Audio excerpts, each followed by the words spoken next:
Follow the money. That's what I always say. You always follow the money. Yeah. This is Follow the Money with Mitch Moss and Paulie Howard on VSiN.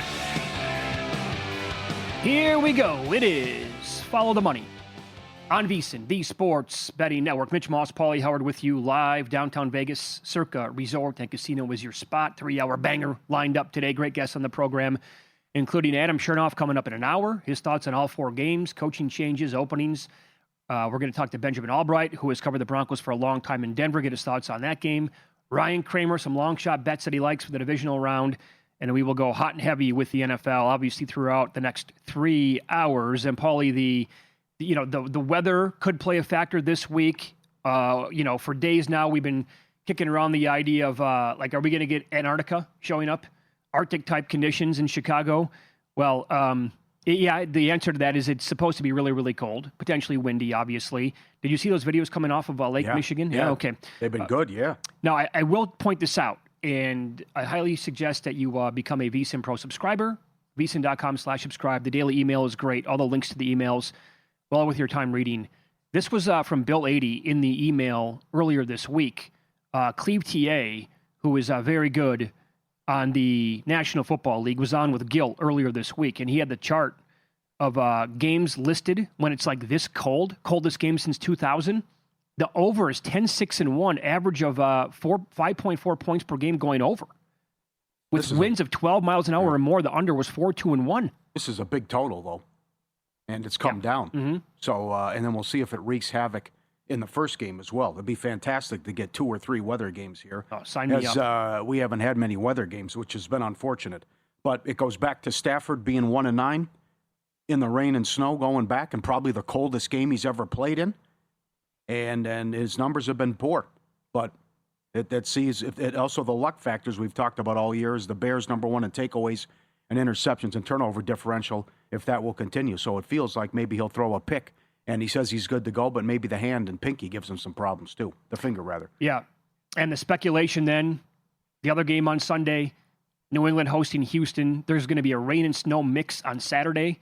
Snowy, slushy travel, like on some of the interstates up there. But they still don't know how inland it's going to go at this point.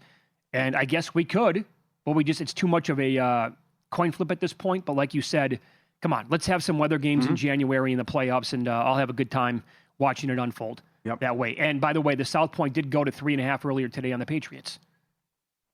I can't imagine that they don't use juice over at South Point. But I think probably every time it goes to 3.5, there's going to be buyback. And then right now they're still resisting that urge, I think, here at Circa, minus 20 cents on the 3 with the Patriots. Okay, so let's get going with the games on Saturday. And the Broncos are now 1.5-point favorites in this game here at Circa. And we've talked about this game a lot so far throughout the year. The biggest storyline, I think, right, correct me if I'm wrong on this, but we're on opposite sides. The reason why you like Denver is because of the bye, obviously, trusting Peyton, but more importantly, all the injuries now to the Bills, yeah? And they can't stop the run. Yep, horrible run defense. So this is surprising. Teams are only 43% ATS off the bye since 2003. As we mentioned yesterday, the 1 seed in the NFC hasn't won it since 2017. But Peyton off the bye, 4-0 straight up, and the average margin 14 points per game. I agree with Sal Pal. He's using this as fuel. The fact that they open the dog in some spots and not a lot of respect for Denver. But it's their first home playoff game in 10 years. They've won 13 of their last 14 at home, and they're also number 2 against the run. You get Greenlaw back, so I think they'll contain Cook. They play man coverage and contain Shakir and slow down Superman. And I think they can get what they want on the ground. And unlike Cohen, Peyton won't get away from the run. And a team that everyone likes to bash, and rightfully so, is just the worst 1 seed we've ever seen. -3 in the turnover differential. Had some horrible performances from Knicks and company. But I think they'll emerge out here with a 7-point win and host the AFC title game against the Patriots. So then you would be willing to tease the game? Up to 7.5 with the Bills. Allen keeping it close, doesn't get beat by more than 1 score, basically. Yeah, probably. A little risky, though. Yeah, maybe there's a late field goal. Some of that business. If you trust Prater in this spot, too. I trust Lutz more than Prater, even though he hit the 50-yard field goal last week. Mm-hmm. But, this is tough with the injuries, too. I mean, we can't stress this enough on how many guys are hurt. And then your idea of do you put Surtain on one of the tight ends, and then I can lock down Shakir, make Cooks beat me, or make Coleman beat me, or one of those guys, if that happens. But So I think it starts with the number 2 run defense and containing Cook, and Jacksonville did a pretty good job last week, too. Warren Sharp comes on several shows throughout the week here on VSiN. Our show on Monday, also our Sunday morning tailgate show. We'll talk to him twice, as we have every Sunday throughout the entire season. A couple of tweets from him on this game last night. The Broncos have the number 2 highest blitz rate in the NFL. And to your point about playing man and how this could tie into Josh Allen maybe taking off. But, as he points out, they must stop blitzing Josh Allen if they want to win. In 2024 and 2023, Josh Allen against Denver, when he was blitzed, plus 0.43 EPA per dropback, 84% completions. No blitz, negative 0.1 EPA per dropback, 58% completions. In 2 games against the Bills, Vance Joseph's defense has done a great job in the first half.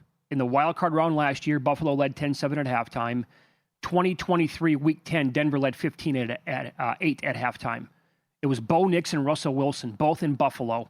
But he spiked the blitz rate up in the second half, and the Bills outscored Denver by a 35-9 combined score.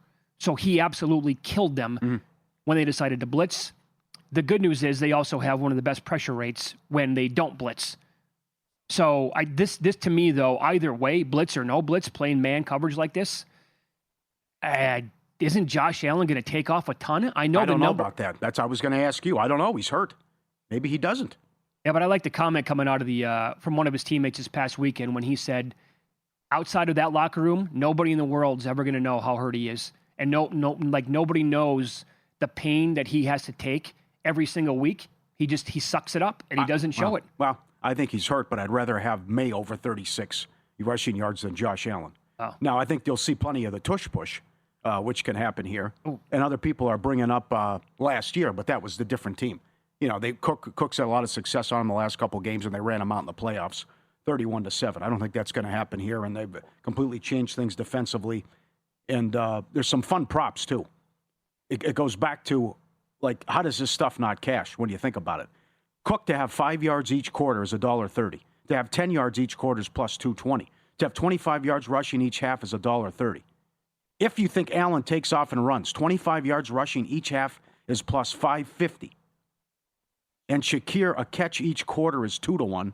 5 yards each quarter is plus $4.25 after he had 12 receptions last week. Come on. Big. Can he get it done? This is Josh Allen talking about how the team has been dealing with all of the injuries to the wide receiver room. Obviously, not an ideal situation, but I still trust that room completely. Whoever we bring up needs to step up, and, we have full confidence that they will. This week is going to be very important throughout the practices that we have of making sure that we're getting on the same page with timing and just understanding where guys can go, try to utilize their strengths to the best of our abilities. But I got no doubt that whoever's going to be up in those spots is going to do their job, step up, and then help us win or help us make plays. That to me, somebody is going to cash for the Bills. Like, I know the Broncos defense is really, really good. Yeah. I don't think the Bills are going to go touchdownless in this game. And there's an angle where it could be an absolute bomber. It could be a third-string tight end. It could be Curtis Samuel. Could be. At that 10-1 price for any time. Not bad. But a lot of these guys are very low, though. And I still like Shakir over, and I bet Cook's over. Cook's down to 28.5. But there could be a bomber, and there could be a guy you can ladder, and it could be Kirk Part 2, what he did. Well, could it be this guy? Yeah. Here's John Hansen, the fantasy guru, making the case for one of the Bills receivers in this game. Keon Coleman over 20.5 yards. I did not like Keon Coleman coming out. I said he stinks, basically. And he has stunk in 2 years. When I say stink, I don't mean he can't do anything. I mean, he's just not that good because he doesn't beat zone coverage, basically. But the Bills are very thin at wide receiver. They're so desperate they may actually elevate Mecole Hardman from the practice squad. But if there is a sleeper in this game at receiver, it's clearly Keon Coleman. He only had one target last week, but he caught it for 36 yards. would have beat this prop on that one target. He will see a lot of Riley Moss, who is rock solid, but he is also one of the most targeted corners in the league at 18%. Why? Because he plays opposite Pat Surtain, who is the man. Okay, so A lot of PI calls. yeah, he was also very high on Kirk in that game on Monday night. Yeah, loved them. And look at this. I'm looking at the ladder props right now for Keon Coleman. 30 plus is plus 154. 50 plus is plus 410. 70 plus is almost 9 to 1. If you want 100 plus on Keon Coleman is 25 to 1. Because his number is so low, I mean, he hits a couple of decent, like, 25-yarder here, 18-yarder here. I mean, you're starting to cook with this ladder prop already. And that's what you got to look at here to find out some of these guys that, hey, look, one catch might get him overall on the yardage prop for the game. And then if he has a couple more, 3, 4, 5 catches, he's going to go bombs away. That's why I'd rather have Cooks than Coleman, because Cooks has 7 for 159 going back, with Coleman only having one catch and then being a healthy scratch a couple games. I still think both guys can go over, but I think if one guy explodes, it's Cooks. How high would you want to go on? I have the numbers right in front of me. 80? Plus 880. Yeah. 100 on him is 17 to 1. What if they fall behind 2 scores and they're throwing? Yeah. Anything's possible. Shortest touchdown in the game, under 1.5 is minus 140. Like, we're going to get a tush push at the 1 yard line, are we not? Short yardage. I don't know. Yeah. That maybe you get a PI call, too. You'll be rooting for that. All right, more of the divisional round coming up next. The closer we get to kickoff, the more and more I like this player. Find out who it is here on VSiN.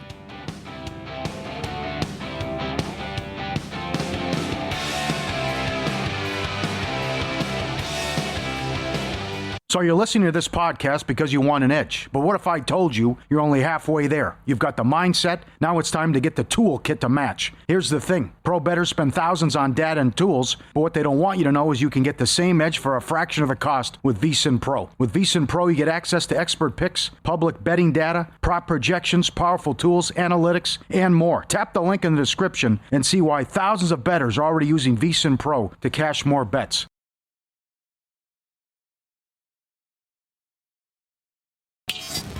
This is Follow the Money on VSiN.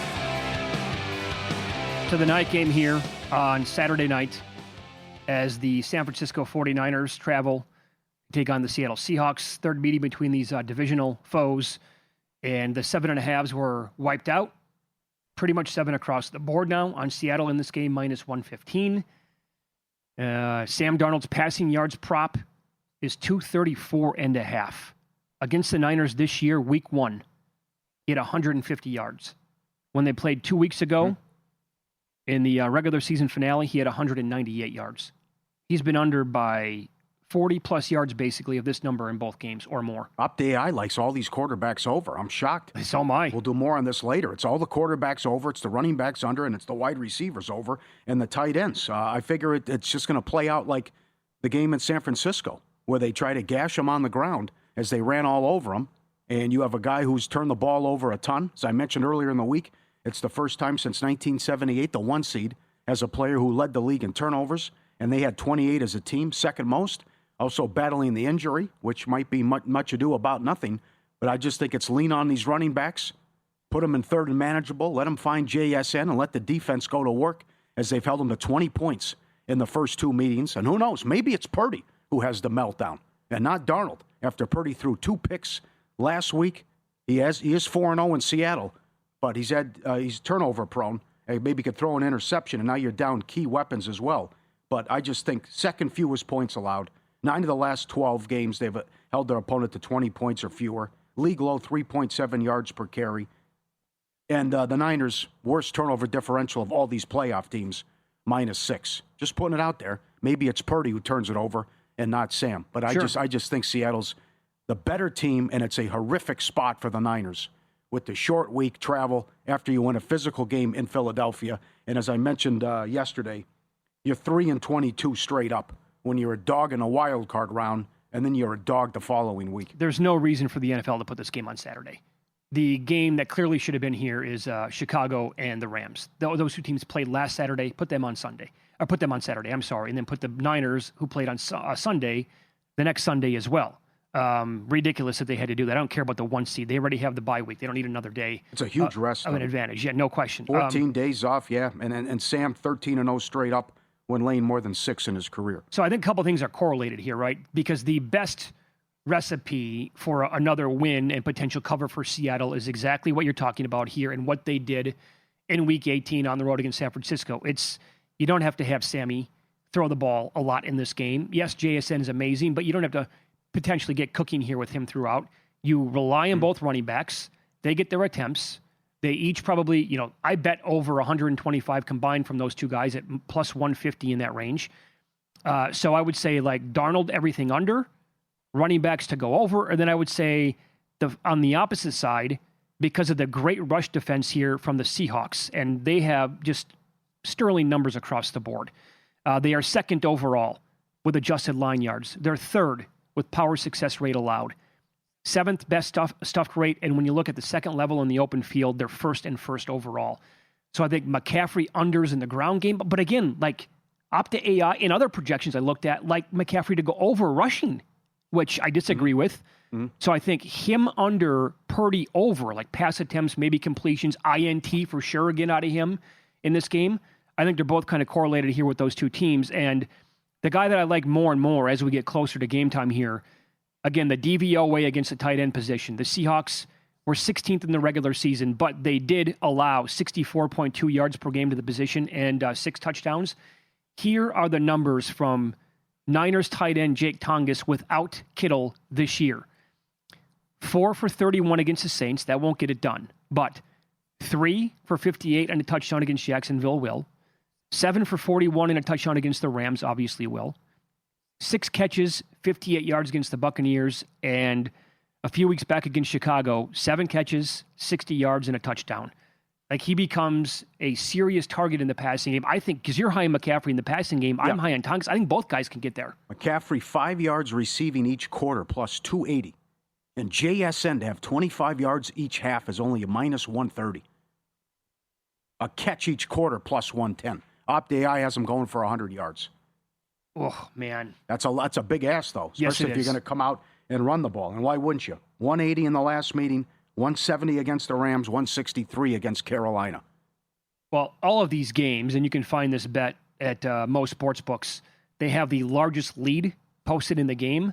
And for all 4 games, that number is 14.5 with various juice. Does this game turn into a 3-score game at some point? They could go up 17. I could see that. Yeah. The over 14.5 is minus 120. Mm-hmm. You typically like to play under largest lead, right? Yeah. Okay. Bills, Broncos, does that one get away from one of those two teams? That's not bad. I like longest touchdown under, too, which is 5-1 so far in the playoffs. Yeah. I'll tell you what. I kind of like the under shortest touchdown in the Patriots-Texans game. It's 1.5 yards, even money on the under. I don't think we're going to get a lot of explosives in that game.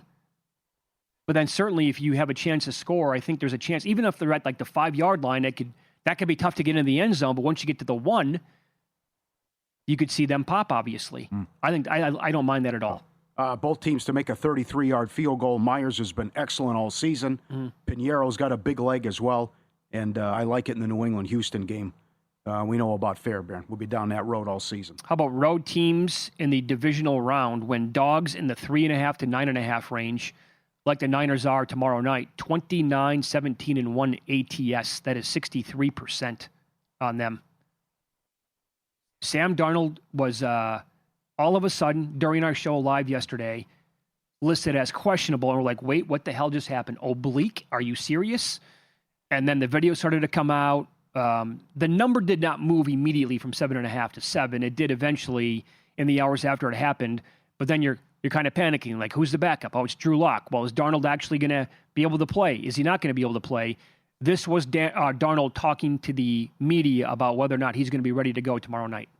How you feeling? Feel good.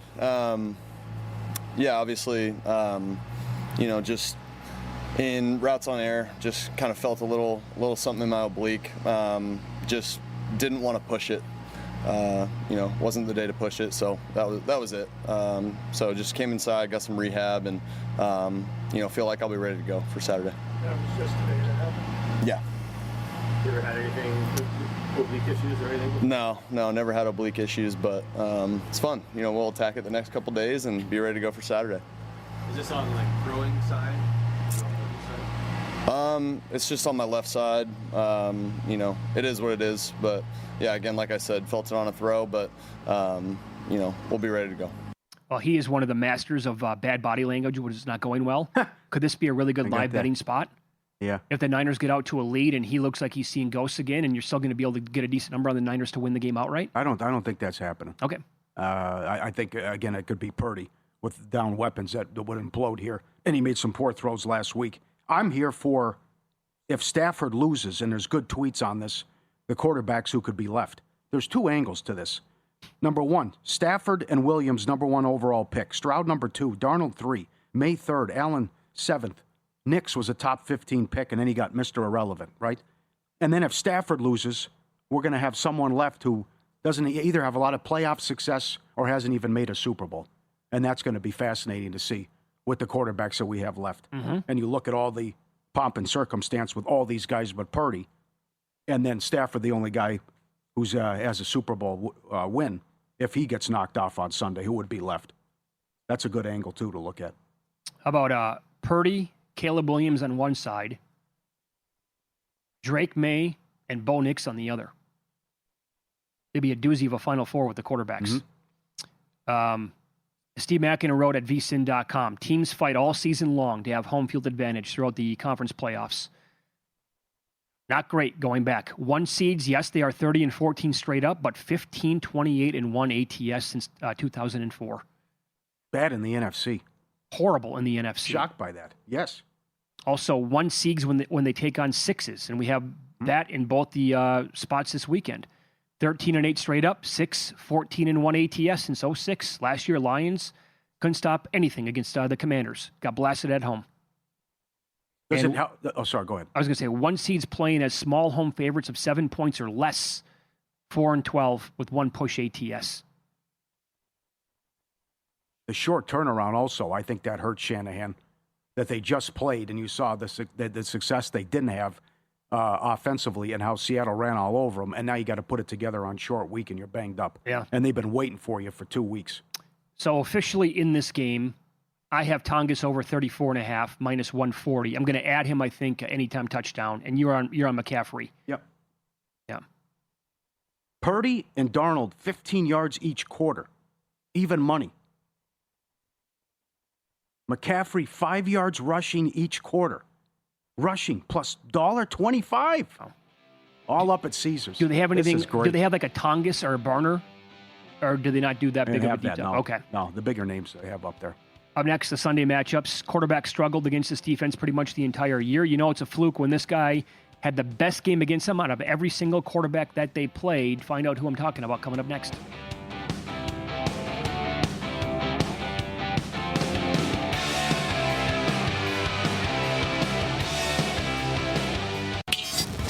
This is Follow the Money on VSiN. All right, so it's official on Sunday. Cornerback Christian Gonzalez of the Patriots, moments ago, he has cleared concussion protocol. He's expected to play. So there's no Nico Collins in this game. Do you put him on Christian Kirk because he was so good against Pittsburgh? Or is that kind of wasting him a little bit? You want to sprinkle him around the field a little bit more? So which guy do you want to attack now for Houston with no Collins and Gonzalez going to play here? Because Kirk's prop is 38.5. Xavier Hutchinson is high 20s, low 30s. Jalen Noel is 9.5. Can he hit one for, like, the ladder props there again? When it's as low as 9.5, you ladder to 30, 40, 50 yards. It's a pretty big payout. Popped one against the Chargers. I would look at, even though it's chalky, would be Schultz and Higgins. And they're in the 30s. But it also comes down to game flow and how they're going to establish the run. And if you think Marks goes off, and he was so good against the Chargers in last week, which no one saw coming, I think he can have a decent day on the ground, and they have to stick with the run. Number one, you had a quarterback who tried to give the game away several times and had 5 fumbles, and you're on the road yet again, and you've never accomplished this in the history of the franchise. You're 0-6 in this round. I would think it's Woody Marks all day and try to run him and put Stroud in third and manageable and find Schultz and find some stuff to Higgins now that you're down your star wide receiver as well, and they know, that they're going to go to Kirk after what he did last week. Last week was a little bit surprising as well because fewest turnovers, Bears 11, Houston 12. Yet he tried to give the game away and had the 5 fumbles and the ridiculous interception. But you have a conservative coach with a conservative offensive coordinator and a dynamite kicker. I would think they establish Marks and then put him in third and manageable based on what he did last week and how bad he was, and you have a nasty defense. So it's 10 in a row against a team that's 14-1 in their last 15, and it's a team averaging 28 a game against the number one scoring defense in the league. It's a phenomenal matchup, but I think May gets the best of them. So May has been, I'm looking right now, vsin.com, and I'm on the tools page. Click on the tools, and you can go to the NFL Player Prop Analyzer. Passing yards is what I'm looking at right now. Drake May is 15-3 on the year, over 219.5. His number keeps coming down. One book actually has 215.5 right now. So that's all reputation here and respect for this Texans defense. Opta AI, they have him going for 247 in this game. But I will point out, here are some of the numbers by quarterbacks this year. They like him under rushing, too. Well, it's a big number. Yeah, for a quarterback, yeah. Right. But I don't think for him he is. And I think they'll get him on the move, and he can take off and run.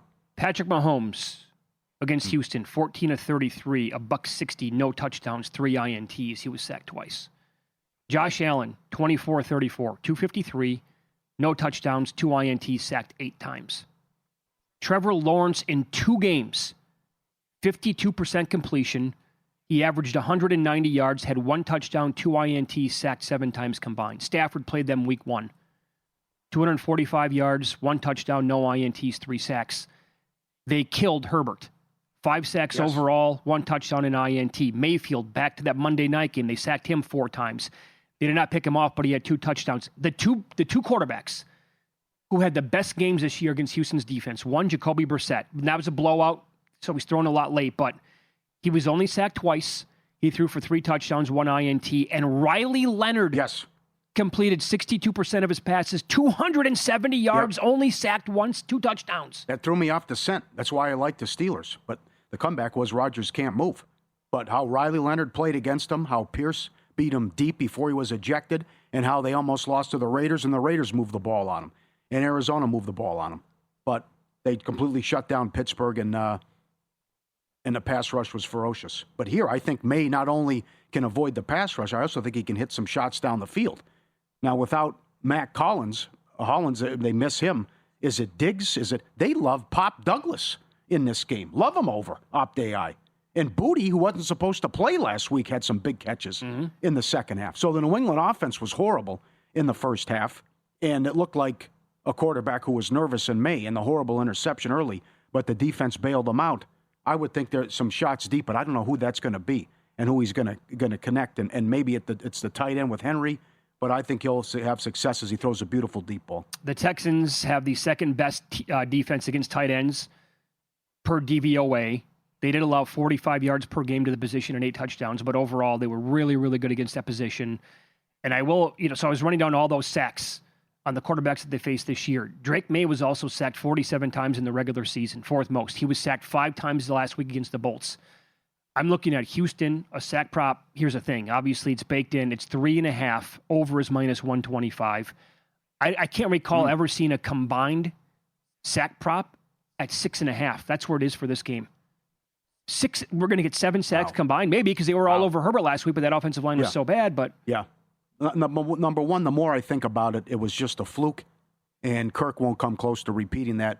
He had 239 yards on the season and had $144 against the Steelers. Sure. I think, again, if you're going to attack this, you have to find one of those other guys. Maybe Noel screams to me. Again, 8.5. He might have a 25-yard completion. It takes you up a couple ladder right there. And the quarterback who's going to implode and maybe gives the game away, I think you would start with what happens in the night game, although I think Darnold will be okay. But after what we've watched, not only, again, the Charger game on Saturday and what we watched last week, there's just something off with Stroud. He's not seeing the field. He's not seeing who's open. He's panicking. And it also goes back to you got to stick with the rushing attack, too, which you were having so much success in those games, and you become pass happy. And he's making horrible. He had those 2 interceptions were also in his own territory. what they were doing in the Charger game, and then the horrible pick while they were driving against Pittsburgh. So if a poor decision, I would say absolutely Stroud is up on top for a quarterback this weekend who could blow it. I think you and the Opta AI stats just put me on a bet. Opta AI, vsin.com/NFL props, projecting him for 1.3 interceptions. To throw one at DK right now is minus 120. But I will say this. That's another thing. You don't have Collins, and as Collinsworth pointed out, nobody saw this coming Sunday night. The Charger wide receivers could not get open. It was a great job by Gonzalez and the New England defense. So can they do the same thing here with down their biggest weapon and the Kirk game being a fluke? Who's going to get open? Who's going to make some big plays in the offense? I got to ask the question, though. Is there a chance that C.J. Stroud cannot possibly be that bad again? That looked like the worst game he's ever played. And they still won by a big-time margin because of the defense and what they did against Rodgers in that offense for Pittsburgh. Like, I don't think it can be any worse. Yeah, I know. You know, maybe he has 3 fumbles this game and throws 1 INT, but that was I could see 2, though. And that could decide it. And May's 11-0 straight up when laying more than 3 points or more. And I think the move is correct on New England as they try to get to the AFC title game for the first time since 2018. As we talked about yesterday, well, it's wide open. Anything can happen. This is going to be a great playoffs. And you might get Denver against New England and the Rams against Seattle. Yeah. And it's all chalk. I'm with you. I like the Patriots in this game as well. All right. I love the Houston defense so much. Yeah, but if you like the Marks angle again, run.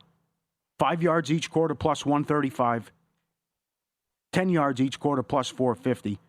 25 yards each half plus 165. Seems like you're going to get a lot of carries, and they should be able to cash that. That's what I would do. Yep, the finale for the weekend. Rams taking money now, back up to 4 here at Circa against the Bears. I have a big bet for me on Chicago plus 4.5. I bet that immediately when the number came out. I think it goes back to Sunday night. And the more I've heard people talk about this, the more I've heard that the Rams are going to win here, maybe comfortably. Yeah. Okay. It's a tough game because how many times can you fall in this hole if you're the Bears? And do the Bears turn Stafford over? And does the weather impact Stafford? They get Dotson back. That's huge. He got hurt in the Seattle game. McVay said they're as healthy as can be. It's incredible the health that they have. And this is also getting some traction with Peter Schrager, that McVay not happy with what Ben Johnson did to LaFleur. Well, okay. In any event, he's 1-9 in rain and snow with a 16-11 touchdown INT ratio, and they have struggled in Chicago going back 2-8. So does the luck factor continue as far as the turnovers? Number 1 in interceptions, number 1 in turnover differential, and does Stafford have a poor game, maybe like the Atlanta showing? I have to bring this up. It's a tough game. Right. Yes, the Bears were quite lucky this year. I also think they're a pretty decent football team. Pretty good. With an emerging quarterback. The Chiefs were also one of the luckiest teams we've had. Again, if you reverse the 1-score games they played in last year, they went from 15-2 to one of the worst records in football. They made the Super Bowl. So it lasted all the way. They had home field against the Bills. It lasted all the way until the Super Bowl when they finally got pounded. Maybe the Bears have another win or 2 in them. And then if you eventually keep doing, I know 7 wins when you're down with less than 2 minutes. I know you have that battling a team that has been progressively going downhill as the season continues here. I mean, right now, are the Rams really the highest power rated team in the NFL, or is that based on what they look like for the first 3 months? I see a ton of guys going over props. They gave up 34 against Detroit, 38 against Seattle, 37 against Atlanta, 31 against Carolina. Defense is not going in the right direction. You're right. Win, lose. Paulie's kicking props coming up. Plus, we'll tell you how the teams ranked in the regular season with special teams here on VSiN.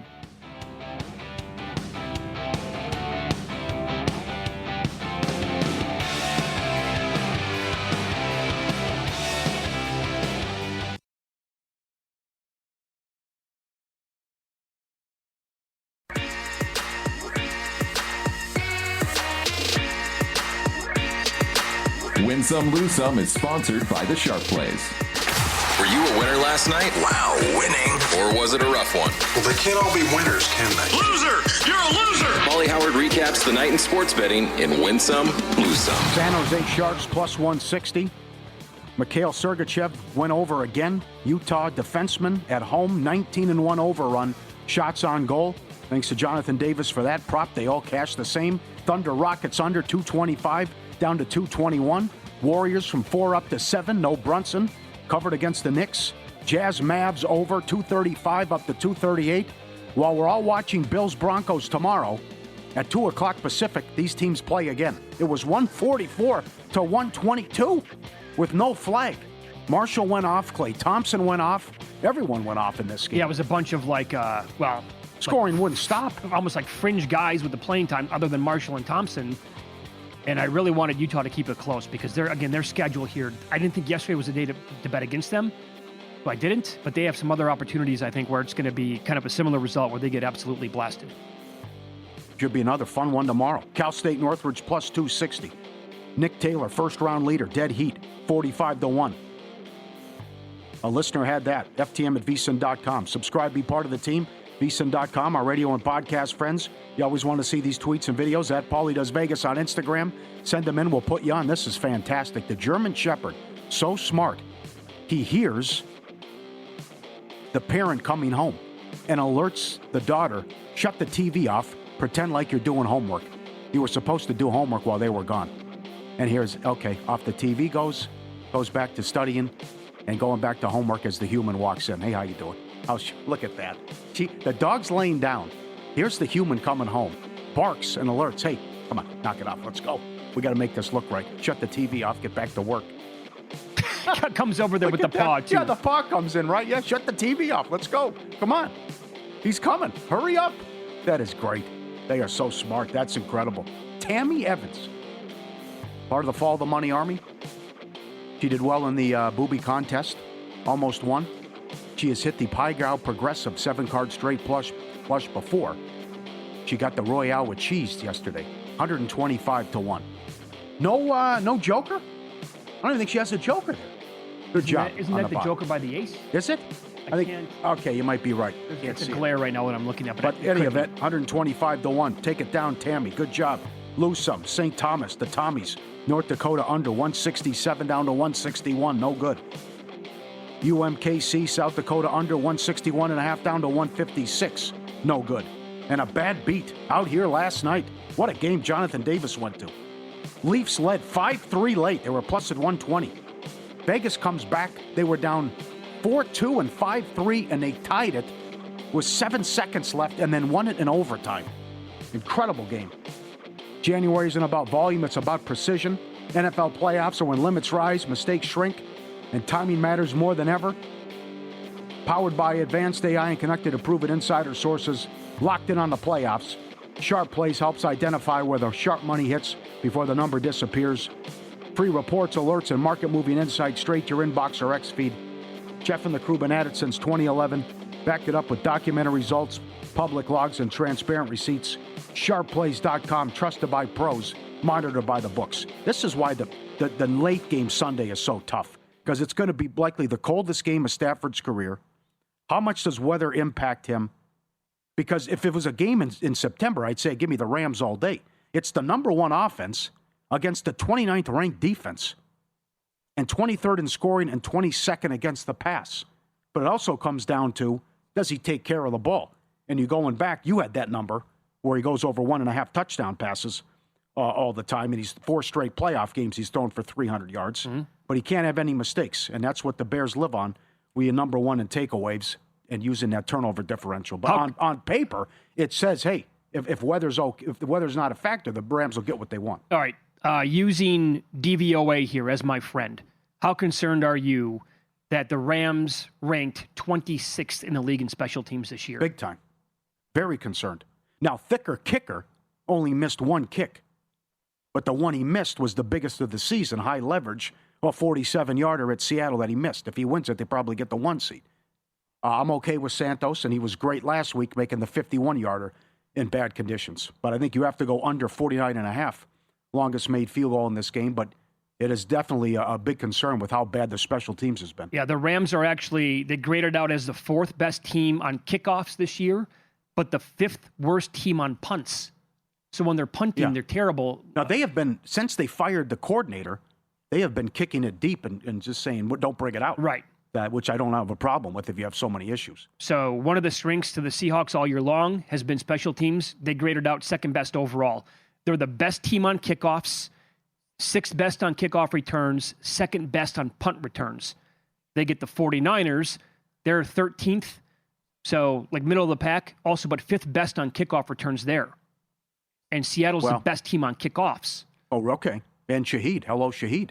Mm-hmm. We did it a couple times. And the punt return that saved them in the Rams game. The Texans were 11th. Here's the thing. The Bills are 15th. The Broncos are 16th. The Broncos are the sixth best team on punt returns. The Bills are the third worst team on punt returns. They're also the second best team on kickoff returns. That's the Bills that we're talking about. So the special teams here could play an issue, Yes, Denver has issues. Certainly. Yeah. So does Buffalo anyway when it comes to the punt returns. And then the Patriots actually were 20th overall in the regular season. 9th worst on kickoffs, 7th worst on punts, but they are the single best team on punt returns. Yeah, Jones scares me. Yeah. Yeah, I would not kick. I would punt it out of bounds. They're directional kicking. Get it away from him. And they were also close to blocking a couple punts last week. Actually, what's the punt prop in that game? I have not looked at that yet. That is a game. Like, rattle off the games here where nothing could happen.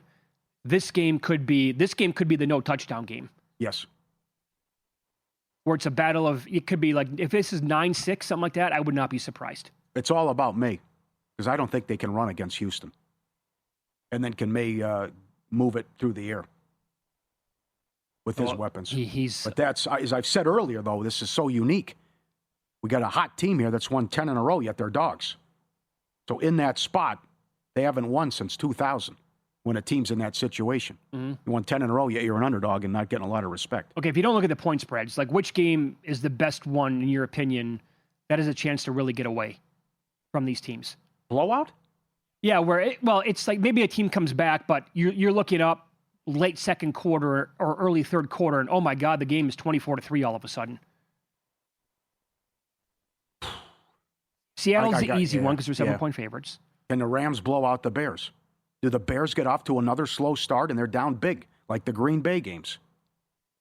What if Stafford has a first half like he did against Atlanta? Now, that was Raheem Morris. Falcons were really good on prime time. Morris was the former DC, obviously, with the Rams, so he knows the team quite well. And the Falcons completely underachieved this year. Could it be the first game? I've been thinking all week long, like, tease either one of the dogs here. But could it be where, oh, look at this, Denver or Buffalo? Nobody saw this coming, and it's 27-7 third quarter. Denver blows out the Bills. Either way. Knicks is terrible, and Josh Allen just on a massive heater. I can't see it. I can't see Knicks falling on his face either, because it's all going to be about the rushing attack and safe throws. And how Peyton was disgusted with how they played against the Chargers. I think Knicks is fine. I can't see Josh Allen having a terrible game. Yeah. And Josh Allen coming out with a 3-turnover game, I can't see that either. All right, well, I just said I wouldn't be surprised if it was 9-6 Houston in New England. Yeah. How about that game? Where Stroud's abysmal yet again. Without his best weapon, and they get away from the run and do stupid stuff. Sure. Yeah. And it's just where, hey, the defense is like they're bending a little bit, and May's able to take advantage of that. I could see 24-6 Patriots fourth quarter. Okay. Stroud turns it over, and May makes a couple big plays. I'll give you that one. Because if you go back and look at the box score from last year against the Chiefs in the playoffs, Texans were the better team. Yes, they were great. Could have won that game. That's Aikman losing his mind after the roughing the passer call. Oh, yeah? They were right there.